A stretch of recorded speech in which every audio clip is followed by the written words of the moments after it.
கால பைரவர் அவதரித்த முழு கதை. ஒருமுறை பிரம்மலோகத்தில் அமர்ந்திருந்த தேவங்கள் அனைவரும் ஒரு விஷயத்தை பற்றி விவாதித்துக் கொண்டிருந்தனர்.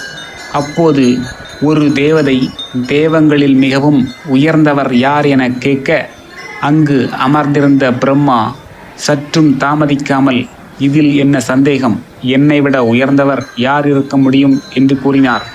அதை கேட்ட மகாவிஷ்ணு கோபமடைந்தார். இருவருக்கும் வாக்குவாதம் ஏற்பட்டது.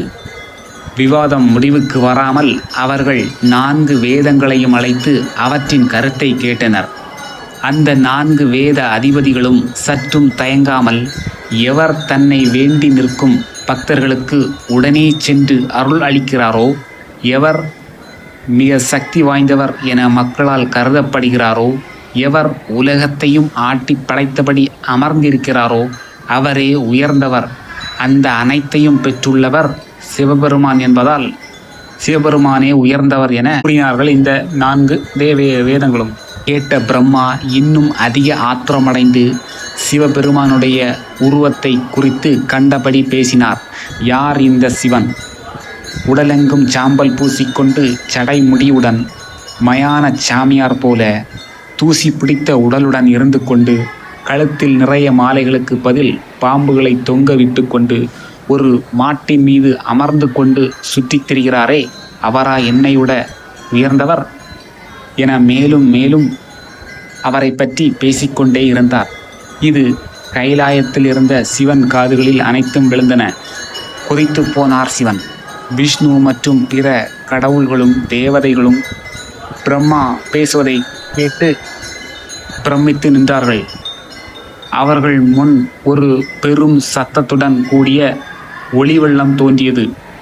அதன் இடையே ஒரு மனிதன் தோன்ற, அந்த மனிதன் உடனடியாக ஒரு குழந்தை உருவத்தில் மாறி அழத் துவங்கியது. அதை கண்ட பிரம்மா, ஏ குழந்தாய், நீ என் தலையில் இருந்து முளைத்திருக்கிறாய். இப்போது என்னை நீ சரணடைந்து அழுவதினால் உனக்கு ருத்ரா என பெயர் தருகிறேன். நீ உடனே சென்று உலகை படைக்க துவங்கு. அழுவதை நிறுத்தி என்னிடம் வா, நான் உன்னை காப்பாற்றுகிறேன் என்று பிரம்மா கூறினார். அவ்வளவுதான், அந்த குழந்தை உடனடியாக ஒரு பயங்கரமான உருவம் கொண்டவராக மாறி பிரம்மாவின் எதிரில் வந்து மீண்டும் நின்றது.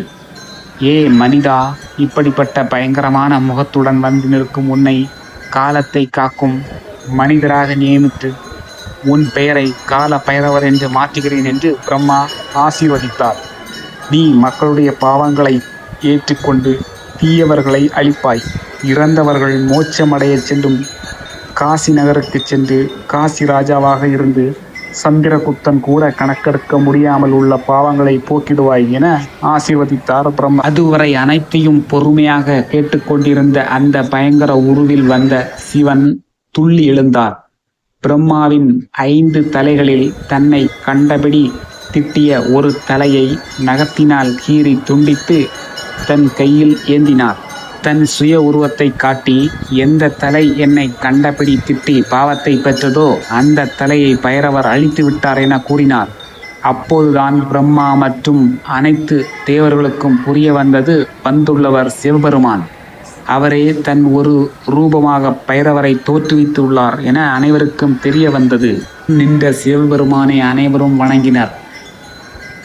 தன்னால் தோற்றுவிக்கப்பட்ட பைரவரிடம் சிவபெருமான் கூறினார், நீ பிரம்மாவின் 5 தலைகளில் ஒன்றை துண்டித்ததினால் ஏற்பட்டுள்ள பாவத்தை துளைக்க தலையை ஏந்திய வண்ணம் உலகமெங்கும் சுற்றி கொண்டு பிச்சை எடுத்து காசியை அடைந்து அந்த பாவத்தை துளைக்க வேண்டும் என்று சிவபெருமான் கூறினார். அவர் அப்படி கூறிய மறுகணமே மற்றொரு பயங்கர முகத்தை கொண்ட இரத்தம் கக்கிக் கொண்டு இருந்த பெண் அங்கு தோன்றினாள். சிவபெருமான் கூறினார், நீ பைரவர் பின்னால் அவரை பயமுறுத்தி கொண்டே காசிக்கு சென்ற வண்ணம் இருக்க வேண்டும். அவர் காசியை அடைந்ததும் பயமுறுத்துவதை நிறுத்திவிட்டு சென்றுவிடு. உன்னால் காசியில் பிரவேசிக்க முடியாது என்று ஆசீர்வதித்தார் அந்த பெண்ணை. பைரவரும் கபால ஓட்டையும் பிரம்மாவின் தலையையும் எடுத்துக்கொண்டு உலகை சுற்றிய வண்ணம் பிச்சை எடுத்தார். கடைசியாக அவர் காசியில் நுழைந்ததும் தன் கையில் இருந்த கபாலம் கீழே விழுந்து உடைந்தது. அவரை துரைத்து கொண்டு வந்த பெண்ணும் மறைந்து போனாள். இந்த நிகழ்ச்சிக்குத்தான் காசியில் சென்றால் கபால மோட்சம் கிடைக்கும் என்ற பழமொழி உருவாக தொடங்கியது. இப்படித்தான் இறந்தவர்களின் உறவினர்கள் காசிக்கு சென்று இறந்தவர்களுக்கு பூஜை செய்து மோட்சம் கிடைக்க காசியில் இருக்கும் பைரவன் அருளை பெற்று வருகிறார்கள். கால பைரவரை முறையாக வணங்குவதன் மூலம் தீராத பிரச்சனைகள், நோய்கள் மற்றும் வெளியூர்களுக்கு போகும் முன் அவரிடம் வேண்டிக் கொண்டு சென்றால் தடைகள், பயணங்கள், தொல்லைகள் இல்லாமல் நல்ல ரீதியில் பயணங்கள் ஏற்படும். எதிரிகள் நாசம் செய்யும் நாசக்கார புத்திகள் அழியும். சண்டை சச்சரவுகள் குறையும். திருடர்கள் பயந்து ஓடுவார்கள். தீய ஆத்மாக்களின் ஆக்கிரமிப்புகள் விலகும். பேய் பிசாசுகள் தொந்தரவு இருக்காது. வழக்குகளில் வெற்றி கிடைக்கும் என பலவிதமான நன்மைகள் கிடைக்கும். சிவபெருமானின் அவதாரம்தான் இந்த கால பைரவர். தான் குடிக்கொண்டுள்ள ஆலயங்களை காப்பவர் என்ற பெருமைகளையும் பெற்றவர். யாகம், ஹோமங்கள், திருமணம் மற்றும் அனைத்து சுப காரியங்களிலும் கால பைரவர் பூஜை இடம்பெற்றுள்ளது. உணவு அருந்தும் முன் ஓதப்படும் மந்திரங்களில் கால பைரவர் கண்டிப்பாக இடம்பெறுவார். தந்திர மந்திர பூஜைகளில் விநாயக பெருமானுக்கு கால பைரவருக்கும் முக்கிய பூஜைகள் செய்வது மிகவும் சிறப்பு வாய்ந்தது. இந்த பதிவு உங்களுக்கு பிடித்திருந்தால் லைக் பண்ணுங்கள். தொடர்ந்து நம் சேனலை ஃபாலோ பண்ணுங்கள். நண்பர்களுக்கும் ஷேர் பண்ணுங்கள்.